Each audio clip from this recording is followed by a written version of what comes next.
அஸ்ஸலாமு அலைக்கும் and hello everyone welcome to homemade vibes. எல்லோரும் எப்படி இருக்கீங்க? நல்லா இருக்கீங்களா? இன்றைக்கி நல்ல பஞ்சு போல் ப்ரெட்டு ரொம்ப ஈஸியாக எப்படி செய்கிறது சொல்லி நிறைய டிப்ஸோடு இந்த வீடியோவில் நான் ஷேர் பண்ணியிருக்கேன். வாங்க இப்போ நல்ல சாஃப்டான பட்டர் ப்ரெட் எப்படி செய்கிறது சொல்லி பார்க்கலாம். இதுக்கு நல்ல வெதுவெதுப்பான பால் ஒரு 3/4 கிளாஸ் அளவுக்கு எடுத்துக்கலாம். இதுக்கான கிராம் மெஷர்மெண்ட்ஸ் வழக்கம் போல் டிஸ்கிரிப்ஷனில் கொடுத்துருக்கேன். நல்லா கரெக்டான அளவு வேணுங்கிறவங்க அதில் செக் பண்ணிக்கோங்க. இல்லைன்னா நான் வீடியோவில் காமிக்கிறது போல் இந்த கிளாஸ் அண்ட் கப் அளவில் நீங்கள் போட்டாலே உங்களுக்கு பர்ஃபெக்டாக தான் வரும். பால் வந்துட்டு சூடாக இருக்கக்கூடாது, கொஞ்சம் நல்லா ஆறுற ஸ்டேஜில் கொஞ்சம் லைட்டாக வெதுன்னு இருக்கணும். கண்டிப்பாக நீங்கள் பால் சேர்த்துக்கோங்க. தண்ணியில் செஞ்சால் அந்தளவுக்கு டேஸ்ட் கிடைக்காது.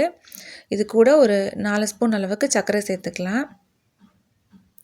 சர்க்கரை இப்போ நான் பாலில் சேர்க்குறேன் இல்லையா, இது வந்துட்டு ஒரு 25 கிராம் அளவுக்கு சர்க்கரை இருக்கும். இது சேர்த்துட்டு லைட்டாக இந்த மாதிரி கலந்துக்கோங்க ஃபஸ்ட்டு. இன்றைக்கி நான் இந்த சாஃப்டான ப்ரெட் செய்கிறதுக்கு இந்த இன்ஸ்டன்ட் ட்ரை ஈஸ்ட் தான் எடுத்திருக்கேன். முதல் ஸ்டெப்பில் நம்ம இது போட்டுட்டு நம்ம ஆக்டிவாக தான் செக் பண்ணதுக்கு அப்புறமா தான் நம்ம மற்ற வேலையை நம்ம ஸ்டார்ட் பண்ணணும். எப்போவுமே இந்த ஈஸ்டெல்லாம் நீங்கள் வாங்கி அப்படியே ரொம்ப ஸ்டோர் பண்ணி வச்சுக்காதீங்க. நீங்கள் இப்போ ப்ரெட் பன் ஏதாவது செய்ய போகிறீங்கன்னா அந்த நேரத்தில் நீங்கள் புது பாக்கெட்டாக வாங்கி யூஸ் பண்ணுறது நல்ல ஒரு ரிசல்ட் கிடைக்கும். இப்போ இதே நீங்கள் ஆல்ரெடி வாங்கிட்டீங்க, ஓப்பன் பண்ணிட்டீங்கன்னா அதை நல்லா டேப் போட்டுட்டு நீங்கள் ஃப்ரிட்ஜில் வச்சுக்கோங்க. என்னதான் அது எக்ஸ்பைரி டேட் எல்லாமே இருந்தாலுமே நம்ம ஃப்ரிட்ஜில் வச்சு யூஸ் பண்ணையில் அது நல்லாவே நம்மளுக்கு ரிசல்ட் கிடைக்கிது. இது நான் ஆல்ரெடி 2 வாட்டி செஞ்சுட்டு இது 3வது தடவை தான் செய்கிறேன். ஸோ நான் ஃப்ரிட்ஜிலேருந்து எடுத்து தான் நான் யூஸ் பண்ணுறேன். இப்போ இந்த ஈஸ்ட் வந்துட்டு ஒரு 5 கிராம் அளவுக்கு எடுத்துக்கலாம். சரியாக ஒரு 2 ஸ்பூன் அளவுக்கு இருக்குது.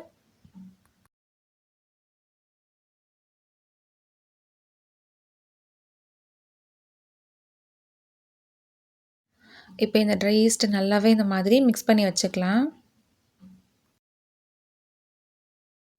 மாவு சரியாக ஒரு 4 ஸ்பூன் அளவுக்கு எடுத்துக்கலாம். இது ஒரு 50 கிராம் அளவுக்கு இருக்குது.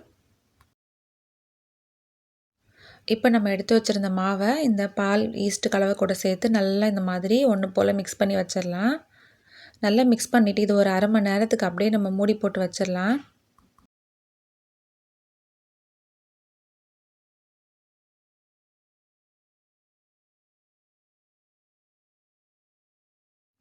இப்போ சரியாக ஒரு 1/2 மணி நேரம் கழித்து பார்த்தா நல்லா இந்த மாதிரி பொங்கியிருக்கும். நம்மளோட நல்ல சாஃப்டான பட்டர் ப்ரெட்டுக்கான பேஸ் நம்மளுக்கு ரெடி ஆயிடுச்சு. இதை அப்படியே ஒரு சைடு வச்சுட்டு நம்ம மற்ற வேலைலாம் ஸ்டார்ட் பண்ணிடலாம்.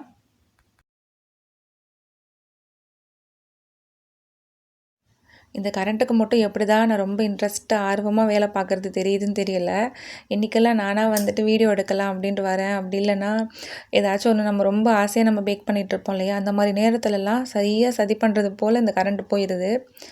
அதே போல் தான் இன்றைக்குமே போயிருச்சு. சரி பரவாயில்லன்ட்டு நான் டார்ச் லைட்லாம் ஆன் பண்ணி நான் வீடியோ எடுத்துகிட்டு இருந்தேன். வீடியோ நல்லா கிளியராகவே தெரியுது. ஸோ நான் அப்படியே கண்டினியூ பண்ணுறேன். ஏன்னா இது ஒரு 1 மணி நேரம் வரைக்கும் நம்ம இந்த மாவு வந்து ஊற வச்சு எடுக்கணும். ஸோ இது நம்ம இப்போ பண்ணி வச்சுட்டா நம்மளுக்கு சரியாக இருக்கும் இல்லையா. கரண்ட் வர வரைக்கும் நான் வெயிட் பண்ணிக்கிட்டு இருந்தேன்னா ரொம்ப டைம் ஆயிரும். இப்போ நம்ம வெயிட் மிஷினில் இந்த மாவு எவ்வளோன்னு சொல்லி பார்த்துக்கலாம். சரியாக கப் அளவில் ஒரு 2.5 கப் அளவுக்கு மாவு எடுத்துக்கலாம். இது கிராம் மெஷர்மெண்ட்டில் பார்த்தீங்கன்னா அரௌண்ட் ஒரு 320 கிராம்ஸ் கிட்ட வருது.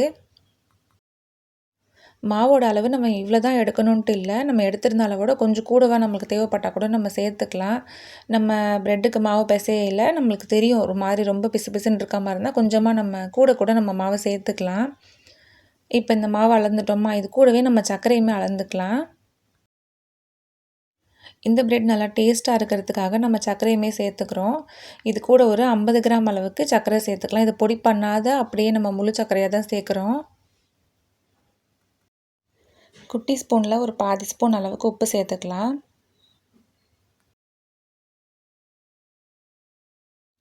இப்போ இந்த சர்க்கரை மாவு கொஞ்சமாக உப்பு சேர்த்தோம் இல்லையா, அது எல்லாத்தையுமே ஒன்றா இந்த மாதிரி மிக்ஸ் பண்ணி வச்சுக்கலாம்.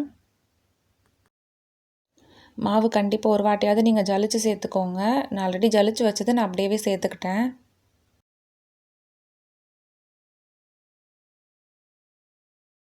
வீடியோ எடுத்துக்கிட்டு இருக்கையில் தான் இந்த எல்இடி லேந்தன் எனக்கு ஞாபகம் வந்தது. இது வாங்கி வச்சதுலேருந்து நைட் நேரத்தில் கரண்ட்டு போகிறதில்ல.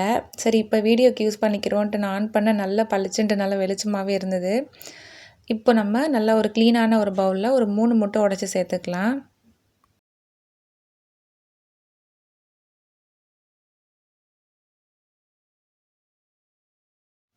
இந்த முட்டையை நல்லா இந்த மாதிரி கலந்ததுக்கப்புறமா இந்த முட்டைக்கு தேவையான அளவு கொஞ்சமாக உப்பு சேர்த்து அதையுமே நல்லா கலந்து வச்சிடலாம்.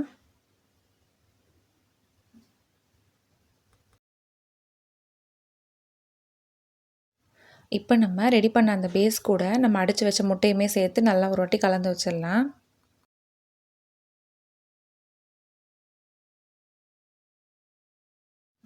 இப்போ நம்ம நல்ல ரூம் டெம்பரேச்சரில் இருக்கிற பட்டரை எடுத்து ஒரு 100 கிராம் அளவு கலந்து எடுத்துக்கலாம். இது சரியாக 100 கிராமே நம்மளுக்கு சரியாக தான் இருக்கும். அதுக்கு மேலே எடுத்துட்டிங்கன்னா நம்மளுக்கு எக்ஸ்ட்ராவாக மாவு சேர்த்துட்டே இருக்கிறது போல் இருக்குது. அப்புறமா நம்மளுக்கு அந்த ப்ரெட் வந்து அவ்வளோவா அந்த டேஸ்ட் கிடைக்க மாட்டேங்குது. சர்க்கரையும் கூட போட்டு எல்லாமே அப்படியே அதிகமாக போடுறது மாதிரி வந்துடும்.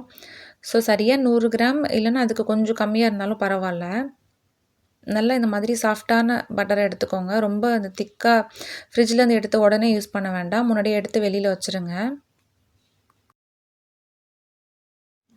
இப்போ நம்மளோட பட்டரில் ஒரு பாதி அளவுக்கு மட்டும் எடுத்து இந்த ஆல்ரெடி நம்ம முட்டையெல்லாம் கலந்து வச்சுருக்கோம் இல்லையா, அந்த கலவை கூட சேர்த்துக்கலாம்.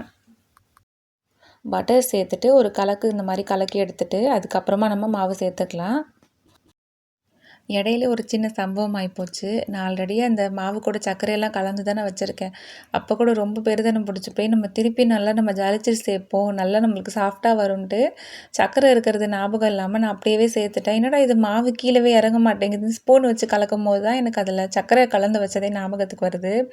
ஸோ நானும் ரொம்ப நேரமாக அதை ஜலிச்சு பார்த்தேன். சர்க்கரையோடு சேர்ந்து எப்படி அவ்வளோ சீக்கிரத்தில் நம்மளுக்கு ஜலிக்கும், அதனால் கடுப்பாயிட்டு திருப்பி அதை அப்படியே அதிலே கொட்டிட்டேன். ஸோ நீங்கள் யாரும் இந்த மாதிரியான மிஸ்டேக்ஸ்லாம் பண்ணிடாதீங்க. கரண்ட் வேறு போயிட்டதால் எனக்கு இதுவே எனக்கு ஞாபகமே இல்லை. ஆனால் ரொம்ப நேரமாக அதை ஜலிச்சு பார்த்தேன். அவ்வளோவா எனக்கு ஜலிக்க வரல அந்த சர்க்கரையோடு கலந்து இருக்கிறதால. மாவு நல்லா ஒன்றா கலந்ததுக்கப்புறமா நம்ம கடைசியாக நம்ம பேலன்ஸ் இருந்த பட்டரையுமே சேர்த்துட்டு கரண்டி எடுத்துகிட்டு இப்போ நம்ம கையாலே நல்லா நம்ம பிசைஞ்சு எடுத்துக்கலாம். இந்த ப்ரெட்டுக்கு இந்த மாதிரி ரொம்ப இழுத்து இழுத்து பிணையணும், நல்லா மணிக்கணக்காக கொஞ்சம் நேரம் கழித்து கேப் விட்டு பிணையணும் அப்படின்லாம் கிடையாது. நம்ம ரொட்டி மாவுலாம் நம்ம பிசைவோம் இல்லையா, அதே மாதிரி தான். நல்லா இந்த மாதிரி பிணைஞ்சு எடுத்துக்கோங்க, அவ்வளோதான். நம்மளுக்கு பிணையும் போது ரொம்ப பிசு பிசுன்னு இருக்க மாதிரி இருந்ததுன்னா கூட கொஞ்சமாக மாவு சேர்த்து பிணைஞ்சு அப்படியே நம்ம ஊற வச்சிட வேண்டியது தான். இது சரியாக ஒரு மணி நேரம் வரைக்கும் நம்ம ஊற வச்சாலே போதும். 3/4 ஹவர்லேருந்து 1 ஹவர் வரைக்கும் நல்லா நம்ம இதை மூடி போட்டு ஊற வச்சிடலாம். நான் இப்போ பிசையும்போது பார்த்தீங்கன்னா கொஞ்சம் லைட்டாக பிசு பிசுன்னு இருக்குது பார்த்தீங்களா, இந்த மாதிரி ஸ்டேஜில் நான் ஒரு 1/2 கப் மட்டும் மாவு கூடவா நான் சேர்த்துக்கிட்டேன்.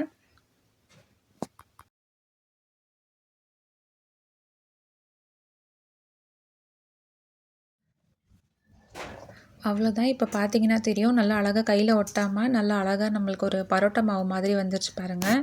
இந்த மாதிரி பிசைஞ்சு இதை அப்படியே மூடி போட்டு ஒரு 1 ஹவருக்கு அப்படியே வச்சிடலாம். இப்போ சரியாக ஒரு மணி நேரம் கழித்து மாவு நம்மளுக்கு நல்லாவே ரைஸாக இருக்கும். இந்த மாவை நம்ம திரும்பி போட்டு ஒரேடியாக பிசைஞ்சிக்கிட்டு இருக்கலாம் தேவையில்லை. சும்மா லைட்டாக நம்ம ஒரே ஒரு பெனை மட்டும் பிணைஞ்சு எடுத்துகிட்டு நம்மளோட ப்ரெட் டின்னில் போட்டு நம்ம பேக் பண்ண வச்சிடலாம்.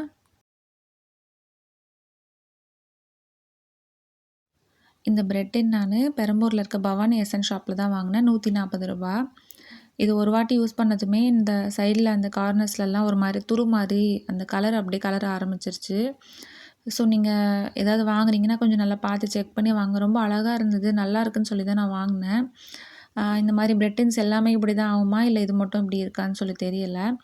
ஸோ நான் அடியில் மட்டும் இந்த ஆடியோ கோபிக் பார்ச்மெண்ட் பேப்பரை வச்சுட்டு சைடில் மொத்தமே நான் வந்துட்டு அந்த பட்டர் நான் தடவி எடுத்துக்கிறேன். இப்போ இந்த மாவு எடுத்து இந்த மாதிரி கையில் வச்சு அப்படியே ரோல் பண்ணிக்கிட்டே வந்தீங்கன்னா உங்களுக்கு பேக் ஆனதுக்கப்புறமா ஒரு மாதிரியாக அந்த மாதிரி கிராக்லாம் விழுவும்ல, அந்த மாதிரி கிராக் விழாமல் அழகாக வரும். ஓரளவுக்கு இந்த மாதிரி பண்ணி வச்சுருங்க. வச்சுட்டு லைட்டாக இந்த மாதிரி லெவல் பண்ணி எடுத்துக்கோங்க, அவ்வளோதான். சைடில் கண்டிப்பாக பட்டர் அந்த மாதிரி நல்லா தடவி எடுத்துக்கோங்க. அப்போ தான் நம்மளுக்கு வெளியில் ரிமூவ் பண்ணி எடுக்கிறதுக்கு ஈஸியாக வரும். ப்ரெட் டின்னில் மாவு சேர்த்ததும் ஒரு 10 நிமிஷத்துக்கு அப்படியே மூடி போட்டு வச்சுட்டு நம்ம ஓடிஜியுமே நம்ம ப்ரீ ஹீட் பண்ணிட்டு வந்துடலாம். 10 நிமிஷத்துக்கு டாப் அண்ட் பாட்டம் ராட் ஆனில் வச்சுட்டு 180 டிகிரியில் நான் வச்சுருக்கேன். இப்போ நம்ம அதுக்கு மேலே ப்ரஷ் பண்ணுறதுக்கு முட்டையும் கொஞ்சமாக ஒரு ஸ்பூன் அளவுக்கு பால் சேர்த்து நம்ம நல்லா அதை கலந்து வச்சுக்கலாம். மேலே லைட்டாக இந்த மாதிரி ப்ரஷ் பண்ணி எடுத்துக்கோங்க, நம்மளுக்கு நல்லா அழகான கலர் வரும்.